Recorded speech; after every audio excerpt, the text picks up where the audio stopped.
On va passer en cuisine grâce à vous, Karine Tessandier, ce Venez. matin. Venez. Ah, c'est vrai, on va Attendez, tous si dans on sa parle de cuisine. cuisine, Venez. Alors, un défi, Moi, je Venez, suis mon gourmande. petit chat, installez-vous. un défi pour Karine ce matin, des tomates farcies. Vous allez me dire, mais en quoi est-ce un défi? Parce que souvent, je ne sais pas si c'est le cas chez vous, la farce de la tomate farcie est un peu sèche. C'est vrai. Donc ça contraste avec la tomate qui est généreuse et qui Oui. est pleine d'eau.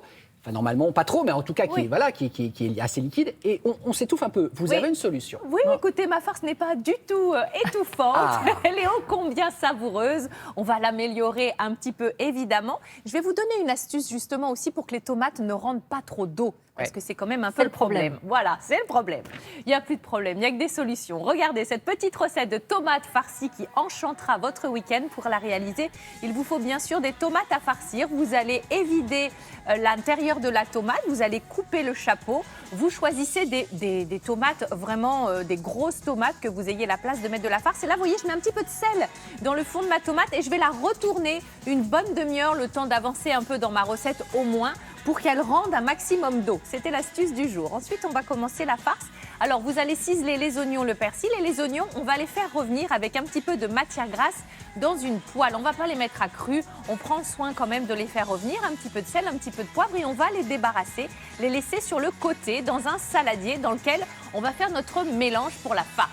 L'intérieur des tomates, je ne le jette pas, évidemment. On va le mettre dans cette même poêle, on va le laisser compoter. Donc, on va ajouter un petit peu de sel, un petit peu de poivre. Vous pouvez ajouter toutes les herbes que vous aimez, des herbes de Provence, pourquoi pas.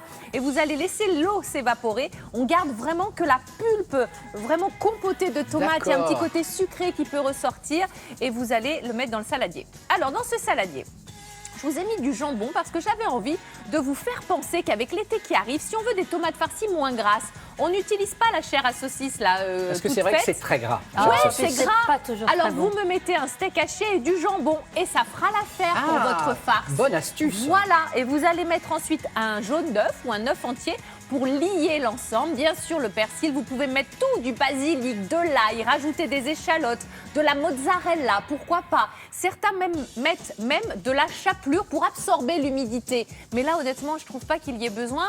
Dans les farces, vous pouvez trouver aussi du pain rassis réhumidifié avec du lait. Bon, écoutez, là, franchement, j'ai fait simple. Vous allez mettre un peu de beurre fondu sur les chapeaux, hop, au four 180 degrés jusqu'à ce que ce soit bien cuit. Si vous avez un four qui attaque un peu et que les chapeaux brunissent, noircissent un petit peu trop vite, vous les mettez à mi-cuisson, évidemment. Cette farce-là, vous pouvez tout farcir. Les courgettes, les aubergines, Ah bon? les Les poivrons, oignons. les oignons, c'est magnifique. Ah ouais?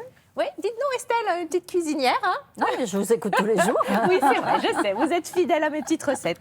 Qu'est-ce que je voulais vous dire d'autre? Mais bon Rien. appétit. Ah oui, voilà, bon, je crois que c'est fini. Demain, un petit gâteau à l'ananas, vous savez, celui des grands-mères, là, inratable. Ah, formidable. Ah ouais, c'est la petite recette du dimanche, goûteuse, un petit caramel comme ça. Ce qui est plaisant avec Karine, c'est que c'est toujours inratable. Oui, Ça facile. envoyez-moi Oui. vos photos de ratés. Moi, Non, j'adore mais moi, ça elle a eu sur souvent, Instagram. vous avez eu souvent mes Oui, photos du j'ai eu vos lundi photos. où c'est vraiment raté chez moi. En tout cas, Des j'ai mis gâteaux la plein, recette plein, sur plein. les réseaux. Vous aurez tous les petits secrets. Merci Karine.